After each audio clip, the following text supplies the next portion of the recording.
मैं आपका डॉक्टर मलिक हूँ।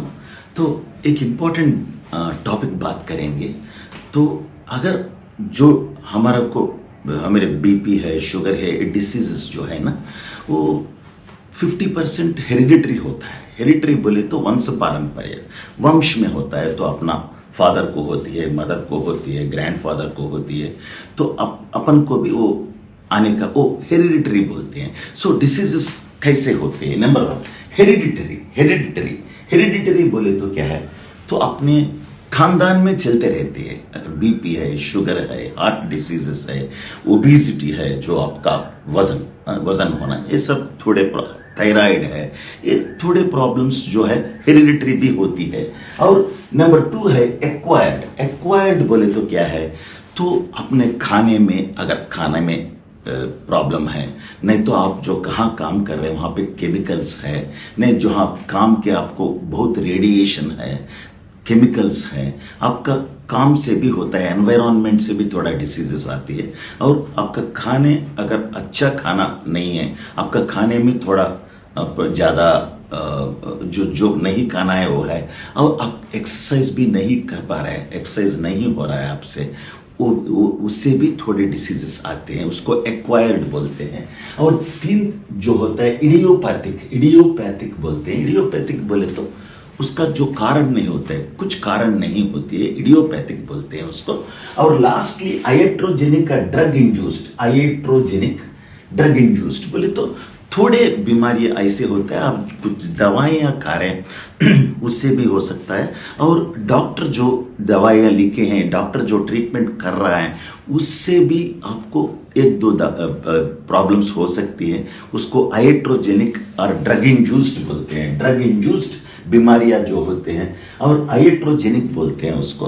तो ऐसा तो बहुत दिन से क्लासिफिकेशन चल रहा है, बहुत साल से चल रहा है, मगर आजकल लाइफस्टाइल डिसऑर्डर्स बोलते हैं। जो आप एक्सरसाइज नहीं कर रहे हैं और खाना भी आप ज्यादा इंटरेस्ट नहीं, ज्यादा आप, ये इंपॉर्टेंट बहुत दिन से मैं बोलते जा रहा हूं कि इसके पहले भी मैं 100% डायबिटीज बोल के एक टॉपिक कर चुका हूं। सो ये प्रॉब्लम है कि आप एक बार वो भी देखिए, 100% डायबिटीज बोल के एक टॉपिक कर चुका हूं। ये प्रॉब्लम, ये सिर्फ खाना 80% जो है ना, वो खाने में आप ज्यादा इंटरेस्ट लगाना है। और 20%, 80 और 80 खाने के अंदर तब्दीली लाना है आप। और 20% जो है होती है एक्सरसाइज। कम से कम एक आधा घंटा डेली एक्सरसाइज। अगर डेली नहीं हो सके, एटलीस्ट अल्टरनेट डेज, तो एक दिन आप वॉकिंग कीजिए, नहीं तो साइकिलिंग कीजिए, घर पे एक साइकिल रख लीजिए आप, एक्सरसाइजर साइकिल, वो मैं बोलते ही जा रहा हूं। और एक दिन आप थोड़ा उठ बैठक, दंड बैठक, जो बस की वगैरह होते हैं ना, बस की दंड बैठक वैसा होते हैं ना, ये एक्सरसाइजेस कीजिए। पूरा मसल % जो होता है वो खाने में आप चेंजेस लाना है, और 20% जो होता है आप एक्सरसाइज में कंसंट्रेट करना है। कौन सा तो भी एक्सरसाइज कीजिए, मैं सबको क्या बोलता हूँ, एक 20% एक्सरसाइज करना है, 80% खाने के ऊपर इंटरेस्ट लगाना है। क्या खा रहे हैं आपको, इसके क्या खाना वगैरह मैं इसके पहले भी बोल चुका हूँ, वीडियोस देखते रहिए। और इम्पोर्टेंट ये है, सो 20% एक्सरसाइज पर डेली, 20% एक्सरसाइज डेली कॉन्सेंट्रेट कीजिए, एटलीस्ट अल्टरनेट डेज, नहीं डेली करना अच्छा है, डेली आधा घंटा करना अच्छा है। आप एक दिन आप दंड बैठक ऐसा कीजिए, दंड कीजिए, बैठक कीजिए, उठ बैठक और दंड ये कीजिए। और एक दिन वॉकिंग और साइकिलिंग कुछ कीजिए, अल्टरनेट डेज करते रहिए आप। टोटल बॉडी एक्सरसाइज होती है ये। तो इससे थोड़ा बीमारियां आप, इवन हेरिडिटरी जो होते हैं, वंश पारंपर्य जो डिसीजेस जो होते हैं ना, उसको भी आप रोक सकते हैं, उसको भी आप कंट्रोल में कर सकते हैं, नहीं तो पूरा रोक दे सकते हैं, ऐसे भी कर सकते हैं। सो ये होती है बीपी जो है, शुगर जो है, ओबेसिटी जो है, सीवीए बोले तो ब्रेन में अगर ब्लीडिंग होके पैरालिसिस होती है ना एक तरफ, वो सीवीए बोलते, सेरिब्रोवैस्कुलर एक्सीडेंट। और हार्ट अटैक्स जो होते हैं, एमआई हार्ट अटैक्स जो होते हैं, कैंसर्स जो होते हैं, और हार्ट डिसीजेस जो होते हैं, थोड़े हेरिडिटरी से आते हैं। और तो हम थोड़े अपने खाने, अच्छा खाना नहीं है, आप चाहे एक्सरसाइज नहीं है, उससे भी थोड़े होते हैं। तो आप इनमें थोड़ा इंटरेस्ट लीजिए, पूरा थोड़े होते हैं फैमिली हिस्ट्री से आने वाली डिसीजेस, और थोड़े होते हैं हम जो हमारा सही एक्सरसाइज नहीं है, सही खाना नहीं है, उससे भी हम ला ले सकते हैं। उसको लाइफस्टाइल डिसीजेस बोलते हैं। मगर जो हेरिडिटरी डिसीजेस है, वंश पारंपरिक जो डिसीजेस आ रहा है, जो प्रॉब्लम्स हो रहा है, उसको भी आप कंट्रोल कर रख सकते हैं, और पूरा आप बिना कुछ डिसीज का भी रह सकते हैं। आप थोड़ा खाने में 80% खाने में इंटरेस्ट लीजिए, 20% एक्सरसाइज में इंटरेस्ट लीजिए। और ये टोटल बॉडी चेकअप्स अगर जरूरत है या नहीं, हर एक हॉस्पिटल में बोर्ड्स लगा रखते हैं, टोटल बॉडी चेकअप कर लीजिए, 6 महीने को एक बार, 3 महीने को एक बार, एक साल में एक बार टोटल बॉडी चेकअप बोलते हैं। ये जरूरत है क्या? मेरे हिसाब से तो वैसा कुछ करने का जरूरत नहीं है। सिर्फ आप थोड़ा रेगुलरली बीपी शुगर चेक करते रहिए। बीपी शुगर चेक 30, आपका उम्र 30 होने के बाद, 30 कंप्लीट होने के बाद थोड़ा बीपी शुगर आप थोड़ा इंटरेस्ट लीजिए। आप बीपी ऑपरेटस एक छोटा आपके घर में रख लीजिए, और शुगर का भी एक छोटा, आजकल बहुत चीप है, हर एक प्लेस पे मिल रहा है, शुगर का भी छोटा आपके पास रख लीजिए एक मशीन, और बीपी का भी रख लीजिए। थोड़ा रेगुलरली बीपी शुगर चेक करते रहिए। और नंबर 2 जो है, कभी कभी 3 महीने को, 6 महीने को एक बार, आप 30 से ज्यादा है उम्र तो एक बार सीरम लाइपिड्स, वही ना कोलेस्टेरॉल सीरम लाइपिड्स बोलते हैं, कोलेस्टेरॉल, ट्राइग्लिसराइड्स, HDL, LDL, ये थोड़ा चेक करते रहिए। वो इम्पोर्टेंट है। ये 6 महीने को एक बार ऐसा करते रहिए। और एक टेस्ट है, ये आपको अगर रेगुलरली कंट्रोल में रखे, आजकल एक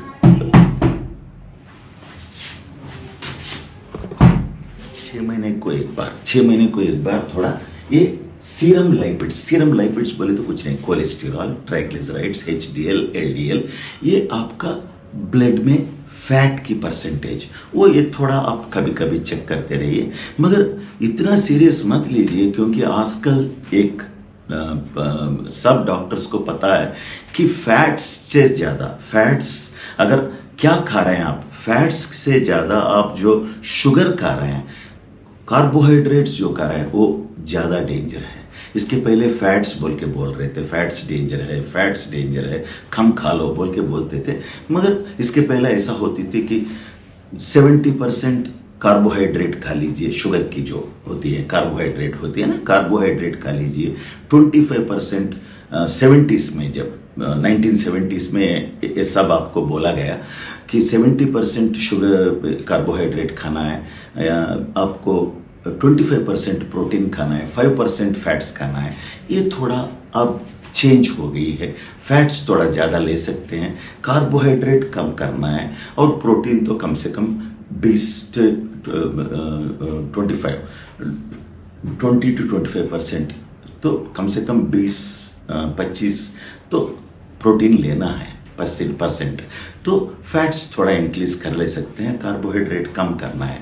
तो ये शुगर बहुत डेंजर है, ये कोलेस्ट्रॉल से ज्यादा शुगर बहुत डेंजर है। तो शुगर पूरा कंट्रोल में रहना चाहिए। और ये सीरम लाइपिड्स जो है, हर एक 6 महीने को एक बार ऐसा कर ले सकते हैं। अगर आपको ज्यादा है तो हर एक 3 महीने को एक बार ऐसा कर ले सकते हैं, तो वो भी कंट्रोल में रहना चाहिए। और एक प्रॉब्लम है, ये गुर्दे की भी टेस्ट भी कभी कभी 6 महीने को एक बार, गुर्दे का टेस्ट, एक किडनी का टेस्ट जो होती है वो कराना है। सीरम क्रिएटिनिन बोल के एक टेस्ट है, सीरम क्रिएटिनिन।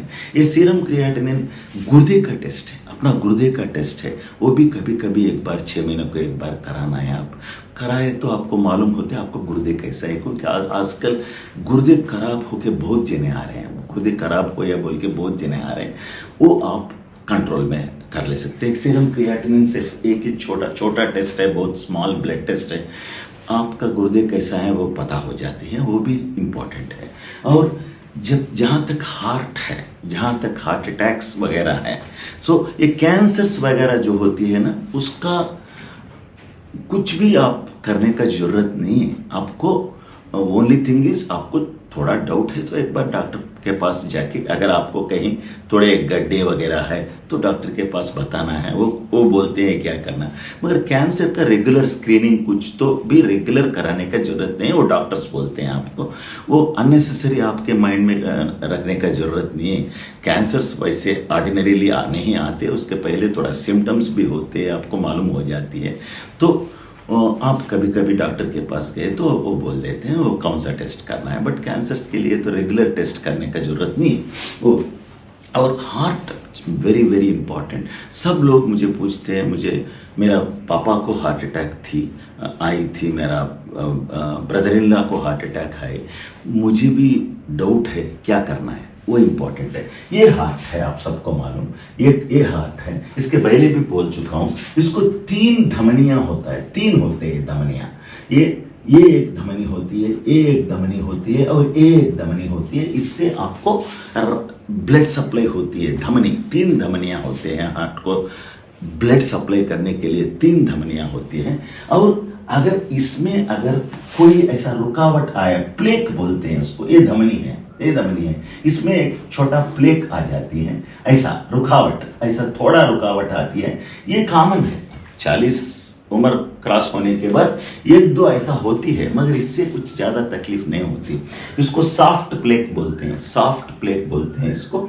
मगर इंपॉर्टेंट ये है, अगर आपको कभी चेस्ट पेन आया तो इमीडिएटली ईसीजी कराना है। ट्रोपोनिन आई बोल के एक टेस्ट है, वो भी ब्लड टेस्ट है, ट्रोपोनिन आई बोल के एक ट्रोपोनिन आई, तो वो ब्लड टेस्ट है। अगर आपको कहीं चेस्ट पेन महसूस हुआ इमीडिएटली ईसीजी कराना है। और ट्रोपोनिन आई बोल के भी एक टेस्ट कराना है, वो टेम्पररी है। अगर चेस्ट पेन आया तो जब करा लेना है, अगर नेगेटिव है तो कुछ भी नहीं है। और ईसीजी भी सिर्फ आपको चेस्ट पेन आया, अगर वो हार्ट का प्रॉब्लम है तो ईसीजी में चेंजेस होता है, नहीं तो कुछ नहीं होती है। सो ईसीजी बार बार कराने का जरूरत नहीं होती है, सिर्फ आपको अगर चेस्ट पेन होती है तो कराना है। और ये ट्रोपोनिन आई टेस्ट भी अगर चेस्ट पेन महसूस हुआ तो इमीडिएट कराना है। वैसा कुछ प्रॉब्लम अगर आपको सिम्टम्स कुछ भी नहीं है तो एक इंपॉर्टेंट टेस्ट है सीटी कैल्शियम स्कोर। जैसे सीटी बोले तो सीटी स्कैन आपको मालूम है, सीटी स्कैन से कैल्शियम स्कोर करते हैं, 10-15 मिनट में हो जाती है, बहुत छोटा टेस्ट है। कुछ इंजेक्शंस भी देने का जरूरत नहीं है, खून निकालने का जरूरत नहीं है, सिर्फ सीटी मशीन में आपको ले जाते हैं, बहुत चीप भी है। सीटी कैल्शियम स्कोर ये क्या है, ये टेस्ट क्या है? सीटी कैल्शियम स्कोर कौन कराना है? जिसको डाउट है कि मुझे अगर हार्ट अटैक होने का चांस है क्या, अगर डाउट है तो फर्स्ट कराने का टेस्ट है सीटी कैल्शियम स्कोर। अगर ये बहुत लो है, आप डरने के बात नहीं। अगर सीटी कैल्शियम स्कोर ज्यादा है तो नेक्स्ट सीटी एंजियो मैं बोलता हूं। ये कैल्शियम क्या होती है? ये ब्लड, ये तो अपना धमनी है, धमनी में प्लेक आ गई है, छोटे छोटे प्लेक्स होते हैं। आपका उम्र बढ़ते गए तो उसमें ये कोलेस्टेरॉल, ट्राइग्लिसराइड्स, आपका ब्लड में जो सेल्स होते हैं वो सब मिलके एक प्लेक ऐसा तैयार होती है।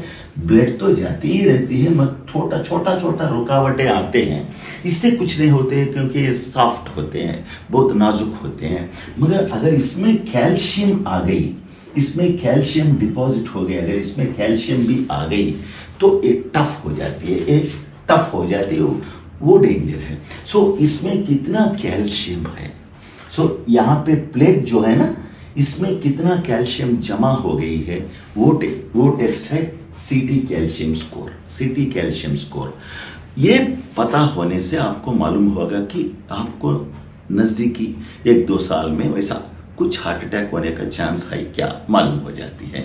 अगर आपको ये सीटी कैल्शियम स्कोर, ये कैल्शियम अगर इसमें ज्यादा है, ये प्लेक में से कैल्शियम ज्यादा है, सीटी कैल्शियम स्कोर अगर ज्यादा है, बहुत लो है, घबराने की बात नहीं है। अगर थोड़ा ज्यादा है तो सीटी एंजियोग्राम करना है, ये भी बहुत छोटा है, ये भी उसमें भी ये नॉर्मल एंजी कैल्शियम स्कोर। अगर आपका सीटी कैल्शियम स्कोर जो कैल्शियम इसमें है अगर वो ज्यादा है, नेक्स्ट क्या करना है? सीटी एंजियोग्राम करा लेना है। सीटी एंजियोग्राम में क्या कितना सिंपल टेस्ट है। सीटी स्कैन आपको मालूम है, सिर्फ एक छोटा इंजेक्शन देते हैं और आपको सीटी स्कैन को के अंदर ले जाते हैं।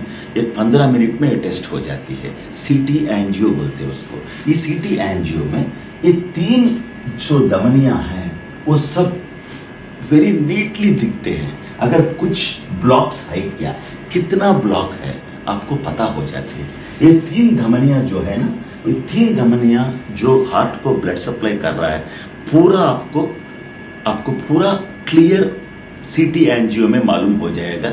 आपको रेगुलर एंजियोग्राम करने का जरूरत नहीं है। आपका जो अंदर वायर डाल के करने का एंजियोग्राम करने का जरूरत नहीं है। सिर्फ सीटी एंजियोग्राम बहुत चीप है, बहुत वेरी इफेक्टिव है। आपको मालूम हो जाता फर्स्ट सीटी कैल्शियम स्कोर और उसके बाद में सीटी एंजियोग्राम। सीटी एंजियोग्राम में ये 3 धमनियां आपको दिखाई देते हैं, उसमें कितने कितने ब्लॉक्स है। तो ये वेरी इंपॉर्टेंट है। और मोस्ट इंपॉर्टेंट चीज मैं बहुत दिन से बात कर रहा हूं कि आपका खाने में आप चेंजेस लाना है, खाने में चेंजेस लाए। मगर आपको एक बात बोलना भूल गया हूं मैं, अगर आपको चेस्ट पेन है तो डायरेक्टली ईसीजी कराना है, ट्रोपोनिन आई ब्लड टेस्ट कराना है और सीटी एंजियो इमीडिएटली करा लेना है। तो ये इंपॉर्टेंट है। अगर आपको चेस्ट पेन नहीं है तो आपको डाउट है तो सीटी कैल्शियम स्कोर कराने का जरूरत होती है। अगर सीटी कैल्शियम स्कोर कराए तो आपको मालूम हो जाती है डाउट कम हो जाती है। और खाने में तो आप इमीडिएट चेंजेस लाना है। मैं बहुत बार बात कर चुका हूँ, इसके पहले वीडियोस में भी बात कर चुका हूँ। खाने में चेंजेस इम्पॉर्टेंट है। 30-40 आपका उम्र बढ़ा, उसके बाद में आप खाने में चेंजेस ला लेना है। पहली बात यह है कि आप शुगर पूरा बंद कर देना है। और नंबर 2, राइस जो है कौन सी की तरह का राइस होने दीजिए, राइस बंद कर दे जाना है। और गेहूं बंद कर रहे हैं, वीट जो है वो भी बंद करना है। और आपको गुड़ बंद करने देना है। गुड़ जो शुगर केन से आती है, सो शुगर केन से जो गुड़ बनती है वो बंद कर देना है। और लास्टली जो है मैदा भी नहीं खाना है। तो ये 5 चीजें अगर आप बंद कर दिए, आप मिलेट्स को शिफ्ट हो जाइए, मिलेट डाइट खा लीजिए, मिलेट के ऊपर शिफ्ट हो जाइए। तो इसके पहले भी मिलेट डाइट बोल के एक टॉपिक कर चुका हूँ। इसके बाद 100% डायबिटीज बोल के भी एक टॉपिक कर चुका हूँ।